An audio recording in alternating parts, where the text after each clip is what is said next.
One East Alabama county is booming. Millions in new business and hundreds of new jobs. We'll show you what's fueling that growth.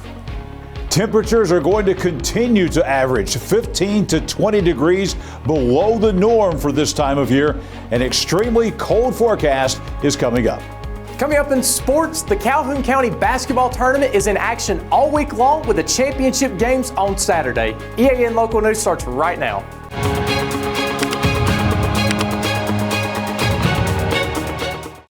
This segment of EAN Mobile News is brought to you by WM Grocery, located in Heflin, Wadowee, Roanoke, and in Piedmont. Hello, we're glad you could join us. I'm Carl Brady. Cleburne County had one of Alabama's fastest growing rural economies in 2025. That's according to a recent report from the governor's office. State officials say $203 million worth of new and expanding industrial plants were announced in Cleburne County last year. That's the fourth highest investment among the state's rural counties. Those projects are expected to bring 160 new jobs to the county, and that's the fifth highest number for rural counties. Those totals include a new facility being built on Highway 78 by Contour Fabrications and Mechanical, a Kentucky-based contractor that provides mechanical maintenance and steel cable reel repairs. Its new plant is set to open later this year and serve clients in East Alabama and West Georgia. Now, among the expansion announcements in 2025 was a project by Southwire, which is adding approximately 340,000 square feet to its Heflin operation. It's the fourth major addition to the plant, which opened in 1996. The expansion will focus on state-of-the-art medium voltage cable production. In addition to capacity and product expansion, the facility design includes comfort cooling and sustainability enhancements, such as a rainwater collection tank for designated facility operations. The expansion will add about 85 new jobs to the local economy. A weekend fire at a local manufacturing plant brought together firefighters from several local agencies. Details when we return. Since 1993, WM Grocery has been a major part of our local community. WM offers the very best in fresh produce and an outstanding meat department. WM also has many local products not found anywhere else and fresh sushi every day. If you need an event catered, come see Mrs. K at any WM store. Curbside pickup is also available for your online grocery orders. Be sure to download the WM app for all the deals of the week and shopper rewards. Go check them out today at any of their locations. We take pride in our community and appreciate your business. This segment of EAN Local News is brought to you by Waldrop Metal Buildings, custom metal buildings built right here in Anniston. A Sunday morning fire at the Kronospan manufacturing plant in Oxford caused no injuries, but it did take firefighters from several local departments to put out the blaze. Oxford fire officials said it took more than 100 gallons of foam to extinguish the fire, which broke out shortly before noon inside a thermal oil heater at the facility. Officials say the fire caused only minor damage, and that was contained to a single room. In addition to Oxford, units from the East Aboga and Anniston Army Depot responded to the call. By early afternoon, officials said the fire had been extinguished and the cause of the blaze was under investigation. Health system paramedics also sent personnel to the scene to provide support and to make sure firefighters were safe. While Oxford units were at the scene, the Anniston Fire Department provided backup coverage for their neighboring community. The Gadsden Waterworks and Sewer Board has reached a settlement with the Alabama Department of Environmental Management and several conservation groups over a lawsuit alleging unpermitted wastewater discharges into Neely Henry Lake.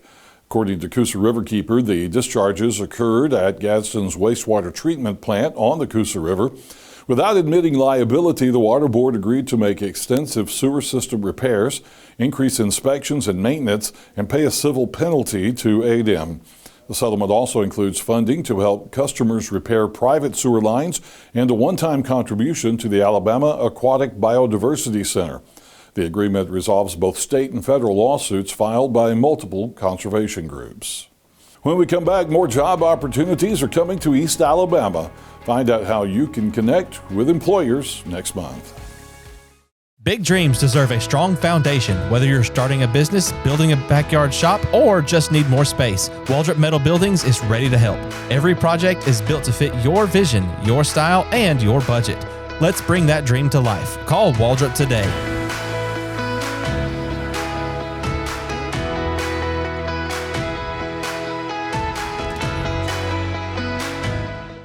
Hi, my name is Edith Couch, and I'm a patient at Good Hydrations. Well, I've known Dr. Sneed and I've known the people at CARES ever since I moved here from Atlanta. And so I had told him about my infusions that I got because I went all the way to Birmingham. These are friends, and they're also very caring people. They asked me questions, asked me what I wanted, told me what they had to offer, what they thought would be best for me given my health situation. And so I've been coming here ever since the first trial one that I did with them.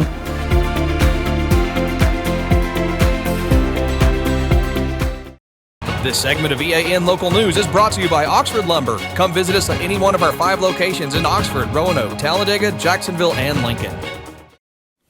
Speaking of new employment opportunities, Anniston will hold its 5th annual job fair next month to bring together job seekers and companies seeking workers.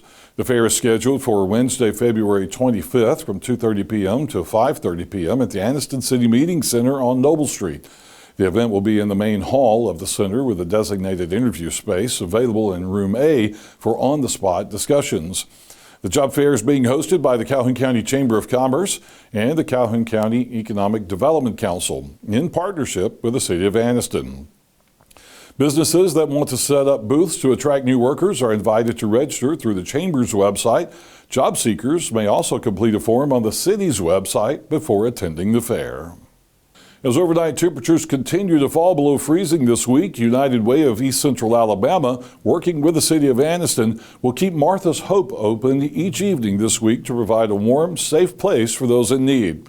Guests should arrive before 6 p.m. each evening, but special circumstances will be considered. Officials are asking everyone to please share this information so that anyone who needs shelter will know that help is available. Well, John Holder's at the EAN Weather Center with a look at your local forecast. Carl, the cold weather rolls on across East Alabama with really no end in sight. We'll have a frigid forecast again coming up next. For over 60 years, Oxford Lumber has been servicing our area, and our customer service has always been our main focus. Our customer service is what sets us apart from anyone else. From the moment you enter, our highly trained staff will treat you like family. To enthusiastically provide total customer satisfaction within a positive and self-fulfilling employee relations environment. Visit us at any of our 4 locations or at oxfordlumber.com. Life doesn't stop for car service, and now it doesn't have to with the Ford Mobile Service Van from Buster Miles Ford. Our certified technicians come to you for oil changes, brake service, tire rotations, battery tests, and more. It's the same trusted service now delivered right to your driveway. Schedule your Ford Mobile service today at bustermilesford.com.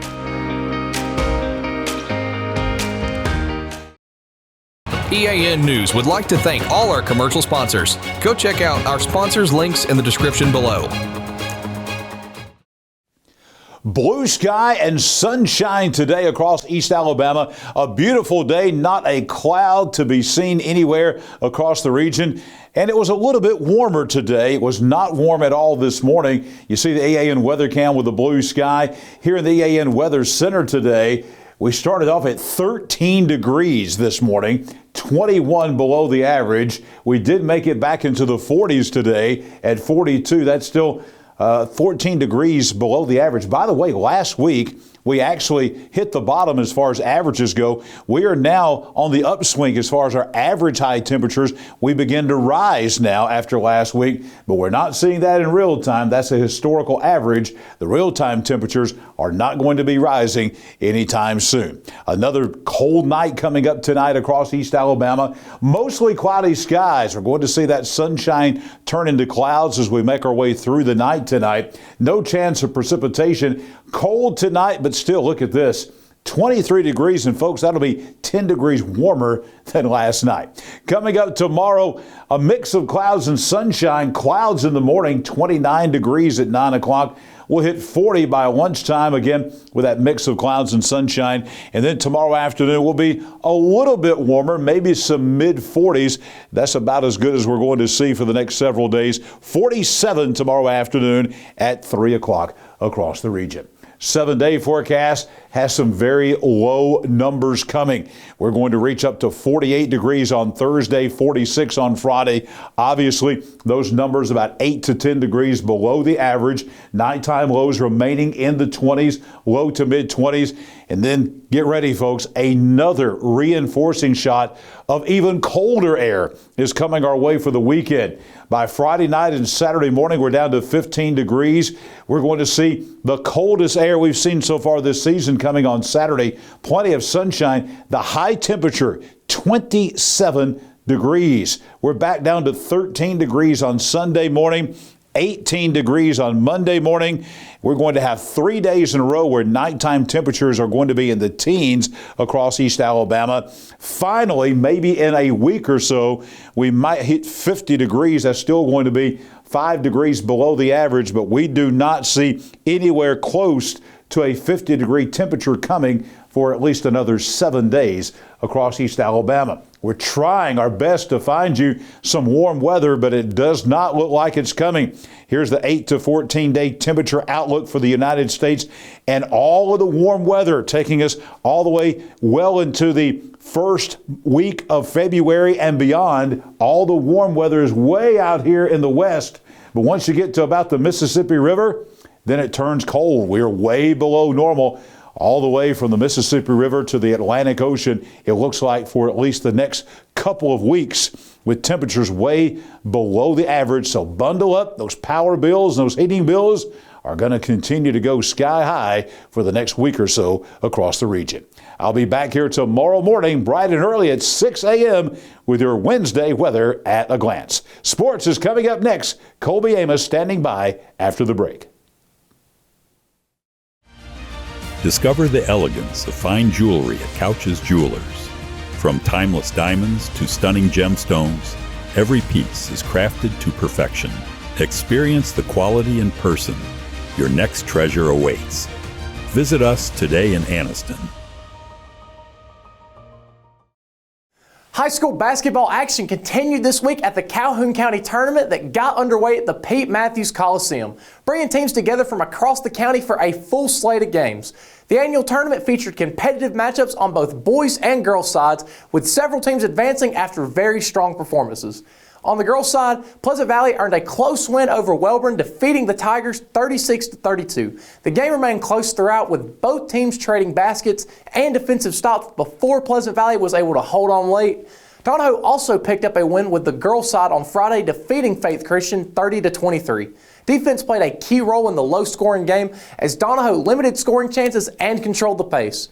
Weaver girls closed out a matchup in a convincing victory, defeating White Plains 50-17. The Bearcats built an early lead and maintained control on both ends of the floor from start to finish.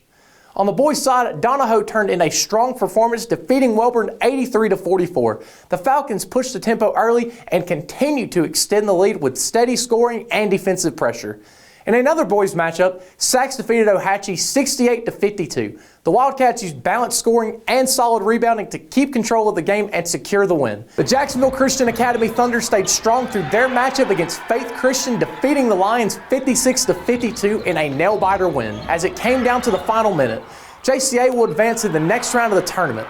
Noah Lee led the way with 25 points, while Bryson Dowdy was right behind him with 20 points of his own. With several games already complete, the Calhoun County tournament continues tomorrow at Pete Mathews Coliseum as teams look to advance for county championships. The championship game will start at 6 p.m. for the girls, and the boys will play after that at 8 p.m. That's going to be all that we have for sports today. Back to you, Carl. Thank you for watching East Alabama Now Local News. We appreciate all of your support. Please like and subscribe to see more local news for your area. We'll see you back here Wednesday for your news on your schedule.